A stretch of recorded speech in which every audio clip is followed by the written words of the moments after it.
15. Milagres jamais imaginados. Graças a toda a restauração que Deus estava realizando em minha vida, eu lhe pedia repetidas vezes que curasse mamãe e restaurasse o relacionamento entre nós. No entanto, parecia que quanto mais eu orava, mais ela piorava.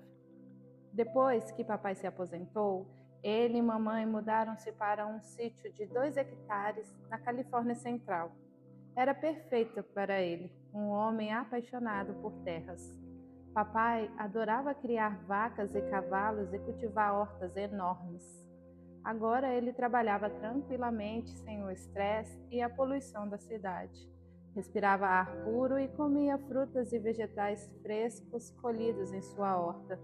O que me levou a ver que, em razão de tudo isso, a vida dele estava se prolongando. A princípio, a mudança pareceu ter sido boa também para a mamãe, mas, como sempre, sua onda repentina de normalidade foi apenas temporária. Desta vez, ela mergulhou em sua fantasia de modo mais rápido e mais intenso que antes. Toda a sua amargura e todo o seu ódio foram canalizados para papai. Em momentos de crise de histeria, papai encontrou um método para lidar com o problema. Saía de casa e deixava a mamãe brigando sozinha. Papai era um pacifista por natureza. Essa atitude enfurecia a mamãe de tal forma que um dia ela pegou um galho enorme de uma árvore caída no chão, rastejou por trás de papai enquanto ele arrancava o mato da horta e arremessou o galho nas costas dele. Mamãe tinha uma força descomunal durante os seus acessos de raiva. Em outra ocasião, quando papai estava fora de casa num dia muito frio de inverno, ela pegou a mangueira do jardim e encharcou-o com água gelada. À medida que suas ações se tornavam visivelmente mais hostis e violentas, comecei a me preocupar com papai. Num dos cultos, pedi à igreja que orasse pela condição de mamãe.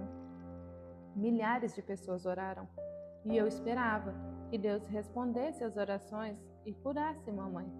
Aprendi, porém, que oração não significa dizer a Deus o que ele deve fazer. Antes, é uma parceria com Deus para que se cumpra a vontade dele. Assim, em vez de melhorar, mamãe continuou a piorar. Dessa vez, adquirindo uma nova mania. Era normal mamãe dormir o dia inteiro e andar pela casa à noite, brigando com inimigos imaginários. Certo dia, ela acordou papai às 3 da manhã. Estava cozinhando desde a meia-noite para preparar uma refeição completa e havia arrumado a mesa para 6 pessoas.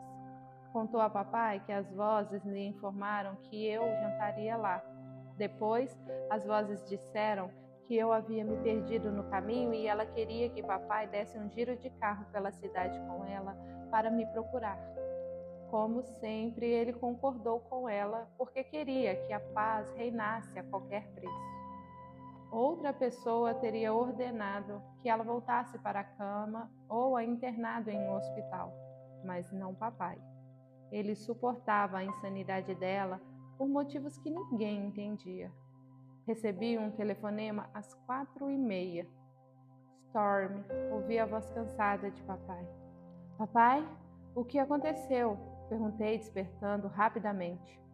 Sua mãe disse que você viria jantar conosco essa noite e que se perdeu na cidade. Estamos à sua procura desde as 3 horas. Você vem? Claro que não, papai, eu estava dormindo. Então é melhor você dizer isso à sua mãe. Ele passou o telefone para ela. Onde você está? Ela perguntou mal-humorada. Estou em casa, na cama. Onde mais eu deveria estar? Você me disse que viria jantar aqui esta noite.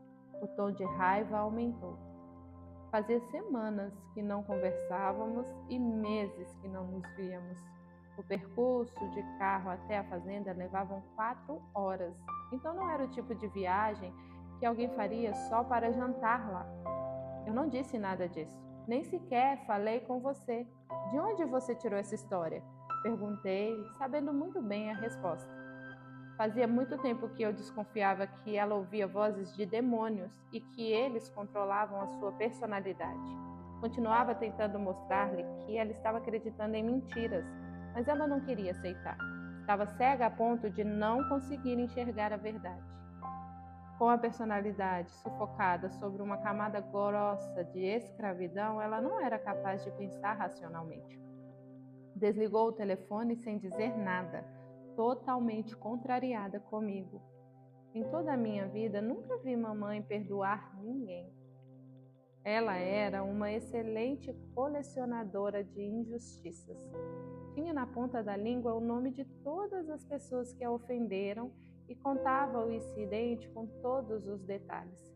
Revivia o momento com toda a intensidade de sentimentos que havia experimentado quando fora ofendida. Assim, da mesma forma que nunca perdoara papai por ele sugerir que ela fosse internada em um hospital psiquiátrico, nunca me perdoara por não ter aparecido para jantar naquela madrugada. Alguns meses depois, Michael e eu levamos Christopher para visitar os meus pais. Tão logo entrei na casa, vi a mesa arrumada e uma grossa camada cobrindo tudo. Havia teias de aranha nos copos. Por que a casa está tão suja? Cochichei no ouvido de papai. Os pratos estão imundos. Sua mãe arrumou a mesa por volta da meia-noite naquele dia em que ligamos para sua casa às 4:30 da madrugada e você disse que não viria. Ela ficou furiosa e não tirou nada da mesa desde então. Também não permitiu que eu tocasse em nada. Quando vi o olhar frio de mamãe, tão conhecido e tão cheio de rancor, ficou claro que eu havia voltado a ocupar o primeiro lugar de sua lista negra. Ela mal falou comigo, apesar de tentar ser civilizada enquanto Michael estava por perto. Meu marido, como muitas outras pessoas, achou a minha mãe uma senhora muito simpática quando a conheceu. Porém, quando passamos alguns dias com os meus pais pela primeira vez na época do Natal, no início de nosso casamento, mamãe não conseguiu manter as aparências. Precisava comunicar-se com as suas vozes e andava pela casa a noite inteira, dizendo palavras odiosas aos que estavam tentando matá-la. Reclamou de pessoas tentando assassiná-la com armas a laser e raios eletrônicos e de estar sendo observada pela janela, pelos espelhos e pela televisão. Contou que foi torturada sexualmente pelo FBI. Não acreditei no que ouvi. Em toda a minha vida, nunca a ouvira dizer a palavra sexualmente. E agora ela estava sendo torturada sexualmente pelo FBI. Imagina como eles ficariam surpresos ao ouvir isso, pensei. Embora já estivesse a par da insanidade de mamãe desde o início, Michael nunca presenciou um de seus acessos de raiva. Somente poucas pessoas presenciaram esse episódio. Entre elas, minha tia, que foi até a nossa casa para interná-la no hospital e, sem dúvida, nunca se esqueceu deles. Eu presenciei seus acessos de raiva repetidas vezes na infância, mais do que qualquer outra pessoa. Michael foi poupado. O ódio de mamãe contra mim continuou naquele dia. Tentei não fazer caso, mas foi impossível. Na hora do jantar eu disse: vou arrumar a mesa. A mesa já está arrumada. Ela cuspiu as palavras em minha direção. Faz 4 meses que está arrumada e vocês vão comer nela do jeito que está. Mas tudo está imundo. Como uma menina, tentando esconder a amargura por trás da inocência, protestei. O que estava acontecendo comigo? Depois de todos aqueles anos e de minha cura e libertação, ela ainda conseguia me rebaixar até o ponto das emoções mais mesquinhas. Eu era uma cristã adulta e líder na igreja, mas tinha vontade de esmurrar aquela velha cruel.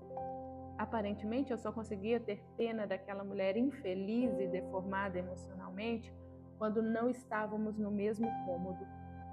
Não era e nunca seria capaz de lidar com o ódio dela contra mim. Michael e eu tiramos a mesa, lavamos toda a louça e voltamos a arrumá-la. Havíamos jantado em um ambiente extremamente solene e intenso. Partimos na manhã seguinte, depois de perceber que não poderíamos permanecer lá por mais tempo, nem mesmo por causa de papai. No carro eu disse ao meu marido: nunca mais vou voltar. Queria obedecer a Deus e respeitar os meus pais, mas mamãe tornara a nossa estada ali terrivelmente difícil. Você não precisa ir lá para ser destruída por ela, Marianne havia me aconselhado. Respeite-a de longe. Não se culpe se tiver a liberdade de se afastar por alguns tempos. Dê um tempo a si mesmo para ser curado. Tentei explicar a papai, mas ele disse: por que você não sai de perto dela e não lhe dá confiança, assim como eu faço? Gostaria de fazer isso, papai, mas meu caso é diferente. Sou adulta e tenho uma família, mas quando estou perto dela, os sentimentos são os mesmos de quando eu era criança. Papai entendeu porque eu me aborrecia tanto com a presença dela e concordou em ir à nossa casa para nos visitar. Minhas orações por mamãe intensificaram-se. Tu és o Redentor, lembrei ao pensar em Deus. Redime todas as coisas, Senhor. Oro pela redenção deste relacionamento com minha mãe. Nunca tive um relacionamento mãe e filha. Cura minha mãe para que essa parte de minha vida também seja restaurada. De repente, com uma clareza inédita em minha vida, ouvi Deus me falar ao coração. Vou redimir este relacionamento. Vou redimi-lo por intermédio de sua filha. Pisquei sem entender, engoli em seco e disse mansamente ao Deus de toda a criação: Senhor, eu não tenho filha. O silêncio foi ensurdecedor. Enquanto esperava pela resposta de Deus, pensei: estarei perto dos 40 se tiver outra criança. Minha primeira gravidez foi horrorosa. Acho que não conseguiria sobreviver à outra. Sempre me coloco na defensiva sempre que alguém me sugere a ter outro bebê. Deus não exigirá de mim algo além da minha capacidade. E continuei a lutar contra a ideia por bastante tempo, até perceber que estava lutando contra a vontade de Deus. Sabia que Ele me amaria quer eu tivesse outro filho, quer não. Mas, se quisesse receber toda a cura, a plenitude e as bênçãos que Ele planejara para mim, precisava entregar a minha vida novamente e submeter a minha vontade a dele. Então, logo, Michael e eu tomamos a decisão de obedecer a Deus. O alívio foi imediato. Esse alívio transformou-se em alegria quando pedi a Deus que a atual gravidez não fosse como a primeira. E Ele me consolou com essas palavras: eu cuidarei de você o tempo todo. Pensei que Ele estivesse dizendo que eu me sentiria melhor. Fiquei abalada, devastada, oprimida e apreensiva quando a gravidez se mostrou mais difícil e mais dolorosa que a primeira. Mais uma vez, a náusea violenta tomou conta de meu corpo e comecei a perder peso. A dor era intensa, como se alguém tivesse aplicado uma injeção de água quente em minhas veias. Sem poder ficar em pé ou sentada, passava o tempo todo deitada de costas. Por que, Deus? Clamei. Por que de novo? Tu me abandonastes? Mas tuas palavras voltaram claramente. Eu cuidarei de você o tempo todo. Lembrei que Ele não disse que dessa vez seria diferente. Não disse que não teríamos problemas neste mundo. Disse que neste mundo teríamos aflições, mas eu cuidarei de você. Meu estado piorou. Fui internada no hospital e recebi alimentação intravenosa. Meu médico, um dos melhores obstetras da cidade, tentou todas as alternativas. Recusou-se a prescrever medicamentos para dor ou náusea por medo de pôr a vida do bebê em risco. Sua decisão foi acertada, porque eu me sentia tão mal que teria tomado qualquer coisa que trouxesse alívio. Por fim, minhas veias não suportaram mais e assim que retiraram a medicação intravenosa, meu estado agravou-se. Sabia que precisava de um milagre, mas estava passando muito mal para orar. Só conseguia dizer: ajuda-me, Jesus.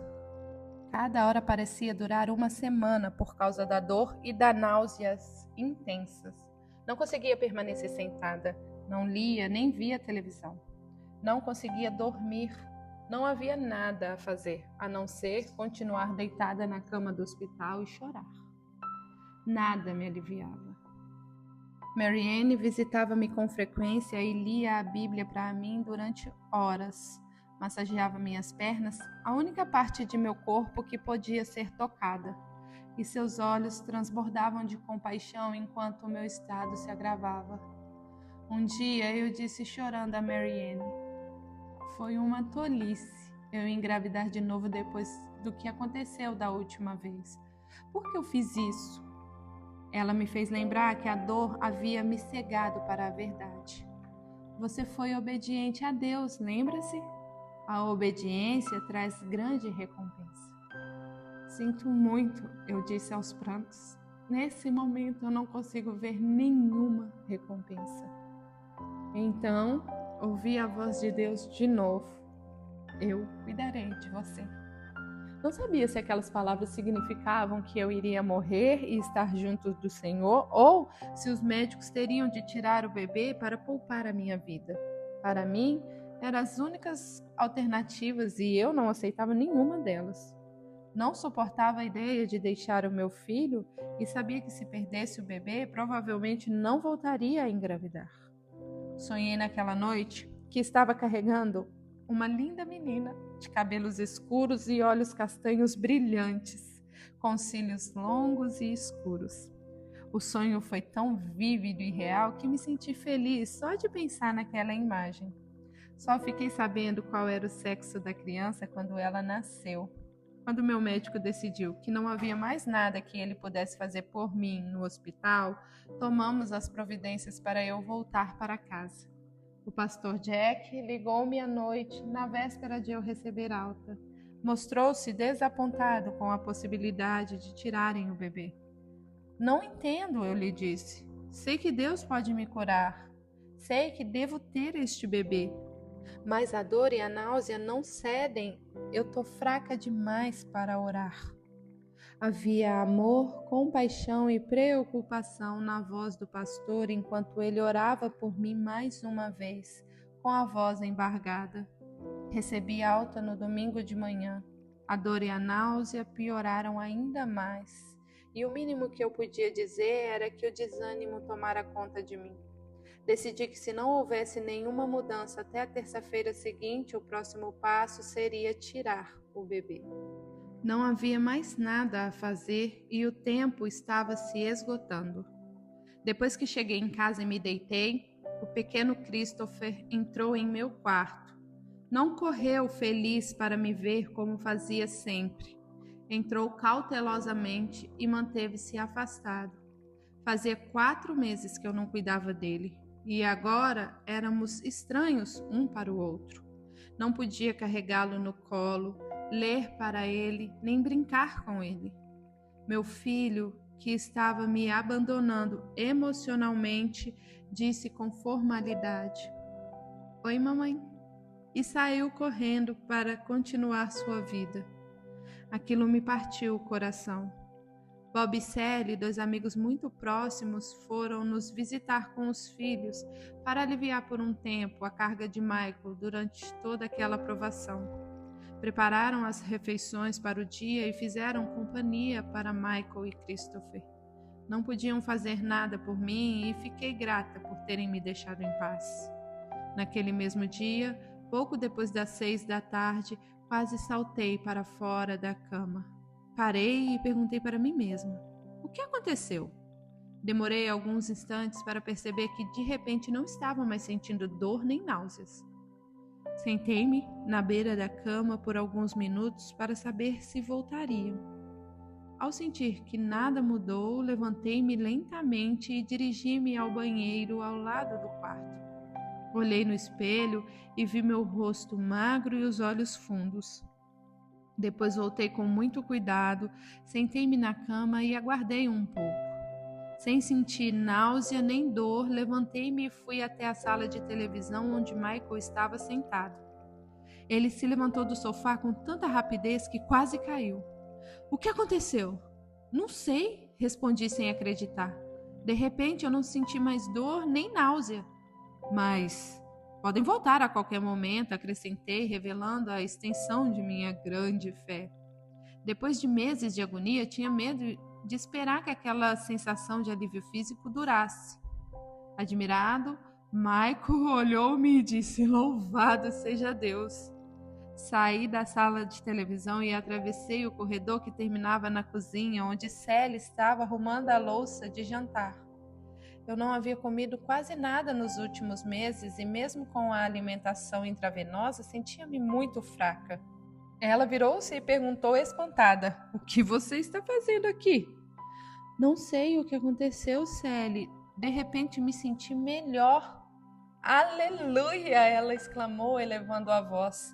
"Quer comer alguma coisa para provar que está dizendo a verdade?" "Quero ir rápido antes que aquilo volte." Ela me ofereceu uma tigela com algumas fatias de peras e torradas. Estavam deliciosas, como uma comida requintada de restaurante.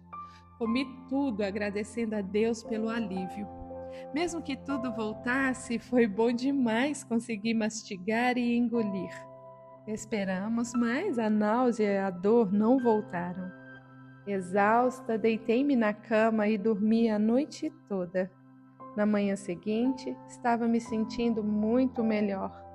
Mas, temerosa de que a dor e a náusea voltassem, decidi aguardar 1 ou 2 dias para ligar para o pastor Jack e contar-lhe o que aconteceu.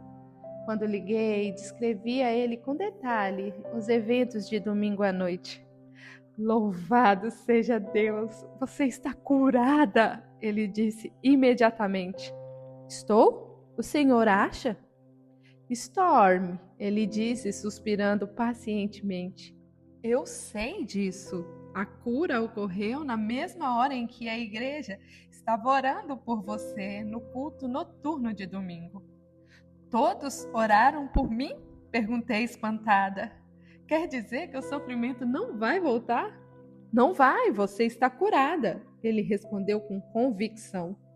O pastor Jack estava certo. Algumas semanas antes do parto, peguei um voo para Nova York para estar com meu marido na cerimônia de entrega do Grammy.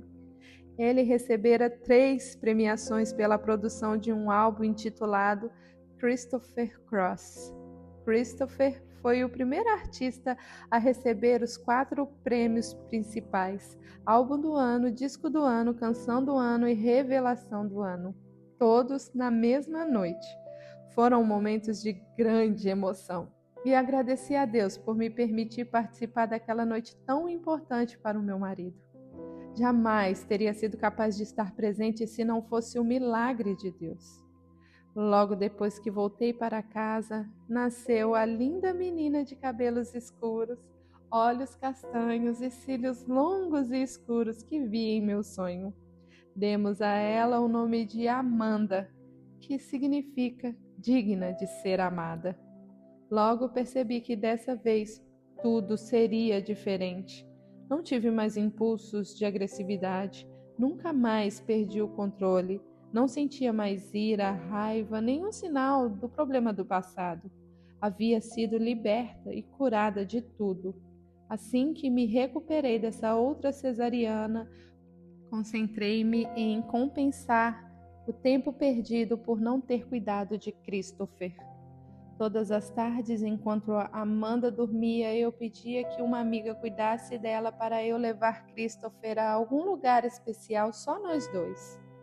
Apesar de orgulhar-se ao extremo da irmãzinha, ele se sentia importante e adulto quando eu lhe dava um beijo de despedida e dizia a ela que ela era pequena demais para nos acompanhar.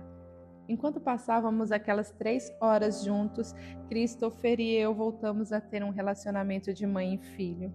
Caminhávamos e conversávamos. Íamos ao parque, ao cinema para ver um filme infantil, ao minigolf, à loja de brinquedos. Aquele era o nosso tempo juntos. E em 2 semanas, todo o estrago causado durante os meses de minha enfermidade fora restaurado. A partir do momento em que Amanda nasceu, a cura começou. Da mesma forma que uma ferida aberta vai cicatrizando lentamente dia após dia, Senti que a ferida em minhas emoções, em algum lugar do coração, começou a ser curada. Participei do primeiro chá para mães e filhas organizado pela escola de Amanda em comemoração ao Dia das Mães. A emoção foi indescritível. Senti pena das duas crianças cuja mãe não compareceu. Sempre estive no lugar delas porque minha mãe nunca comparecera. Agora eu estava lá como mãe. Os lindos olhos castanhos de Amanda brilharam quando ela se levantou com as amigas para cantar e recitar o poema que haviam ensaiado para as mães. A cada minuto, ela olhava de relance para mim, querendo certificar-se de que eu estava assistindo a sua apresentação. E eu estava. Deus cumprira a sua promessa de restaurar a relação entre mãe e filha que eu havia perdido e continuou a mantê-la nos anos seguintes por intermédio de minha filha. Quem teria imaginado que isso fosse possível?